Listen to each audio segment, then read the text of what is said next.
In spite of the claims of many modern materialists who seek to scientifically disprove God, the majority don't buy it. Atheism will never be the dominant belief system because man is incorrigibly religious.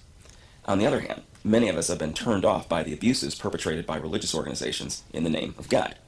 Quite a number of people are uncomfortable with moral absolutes dictated by organized religion. So, what do? When you can't bring yourself to abandon science, you also don't want to abandon God and spirituality. At the same time, you don't want to gravitate into some narrow-minded religious dictatorship that seems to be a part of many organized religions. Hence, the appeal of the New Age movement. It advertises itself as legitimate alternative spirituality in contemporary society. It embraces both science and spirituality. That is its appeal. New Age beliefs have had a profound impact on our culture, and for many years it has even mingled with Christianity as some type of hybrid religion. I myself am a former New Age practitioner. As a child, I was fascinated by anything to do with magic. I wanted control over myself and others that occult practices were promising. At the time, I was led to believe that these practices were sanctioned by God, and they were perfectly fine. The people that I was listening to even quoted Bible verses to pull me and others like me further into their programs. Today, those people have a voice that is far more ubiquitous than it was way back then.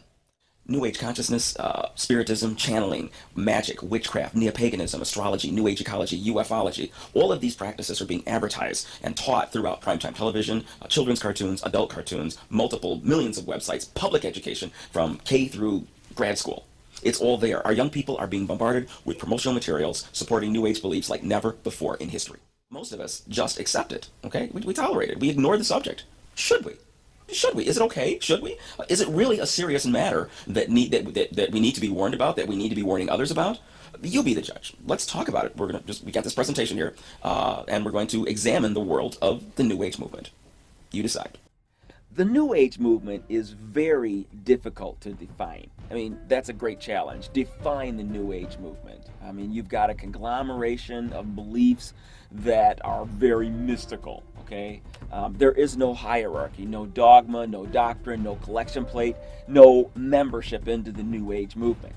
It's a collection, an assortment of different theology with common threads of toleration and divergence, weaving through a tapestry of universal truth. You know, it would be a lot easier if this were some type of organized belief system, an organized religion of some type, so we could identify, well, hey, here are the people who started this religion, and they believed that they were inspired and that they've come across this information, and here's the evidence that they really were inspired. Here's the evidence that they really do have information from the other side. But there's nobody in charge. There's not a specific organization or group of people with which to wager some type of combat or discourse or argument. It's nebulous. You've got different groups who believe some of the same things, but you know, there's a lot of things that they disagree about. So it's not like you're fighting a concrete opponent. It's very nebulous. In this movement, you've got people who are complete atheists. They don't believe in God at all. They believe, in fact, that consciousness arose through an evolutionary mechanism, and as the brain became increasingly complicated, awareness spontaneously arose because of the complexity. And this consciousness has the ability to survive the body and exist out in the cosmos independent of the organic brain. There is no God required for this. And many of these individuals are atheists. They say there's no evidence for a God out there, but there is evidence for human consciousness lasting possibly eternally. And then you have people who totally believe in God. In fact, their belief system is extremely similar to organized religion's belief system about the Creator. And then you have the different beliefs in terms of the amount of power that humans can have. There are individuals that believe that we can create our own reality. In fact, there are some that believe we can create our own universes with our mind. There's a lot of mind over matter stuff going on in these belief systems. It's very vague, very, very all-inclusive of a number of belief systems under the heading of the New Age. Now, in these various beliefs, we have a number of important questions that are answered. Where do we come from? What is the purpose of life and humanity? What, if any, are universal moral laws? Are there any intelligent beings besides humans in the universe? How do I get what I want and need from God or whoever's in charge, be they the gods or spirit helpers? How do I get what I want from them? Where do we go when we die? Should we try to contact the spirits of the dead? Can we gain advantage over others using special spiritual knowledge? These are questions that many practitioners of New Age belief systems attempt to answer. And these very questions are answered by organized religion as well. Now, in this light, I just want to emphasize that although both the New Age universe and the Judeo-Christian view of the universe are similar in many respects, their responses to these questions are very, very different. Does it really matter which view is correct? I mean, come on, does it really matter? Well, I say that it does. I'm not alone in this. There are many of us who say that it matters a lot. For example, let's start with the basic problem. You have the New Age version of God, and then you have the Judeo-Christian view of God, and they're quite dissimilar. Okay, a lot of similarities, but there are some important dissimilarities. In the New Age view of God, either he doesn't exist, or if he does exist, he is us. Our collective consciousnesses together give rise to God. We create God. Somehow we have created him, or God is out there and we didn't create him, but he's really all loving. He's very, very tolerant. It doesn't matter what crimes you've done. It doesn't matter what behaviors and attitudes you've adopted in life. It's okay because he loves you, and that love overrides anything you've done.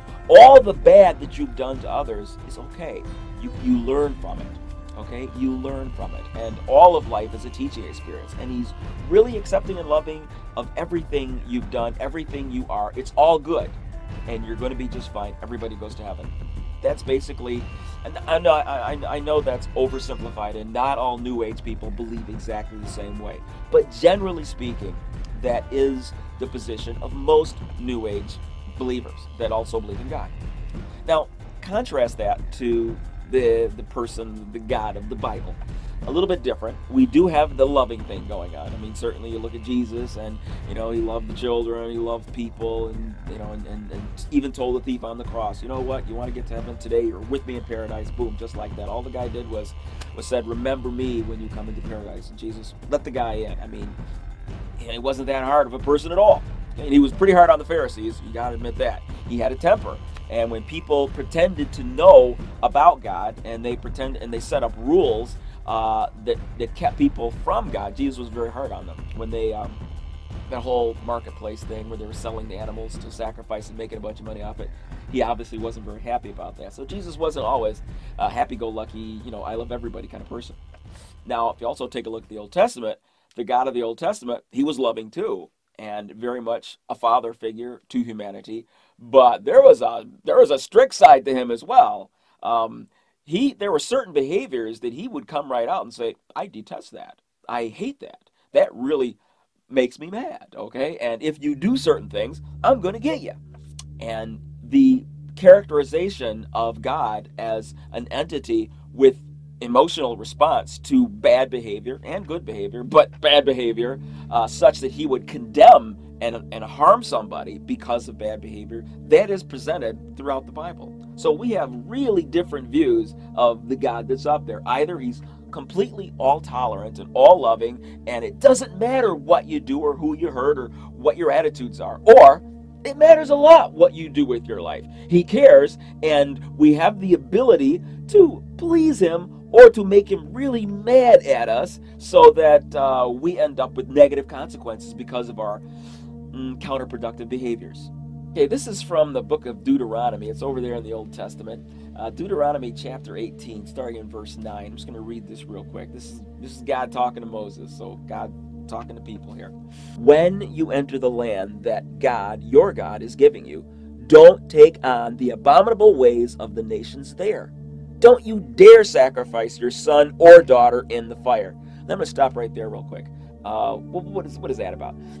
In the land of Canaan, when the Israelites came from Egypt, the Canaanites had a practice. There was a god that they worshiped by the name of Moloch, and there was a place called the Valley of Ben Hinnom, and it was their practice for good luck to get on Moloch's good side. You would take your children, male or female, and you would throw them alive into the Valley of Ben Hinnom, which was perpetually on fire. They kept it going. and it was specifically kept burning so they could throw their kids in it. And that was kind of a form of birth control back then, but they used it to appease the god Moloch.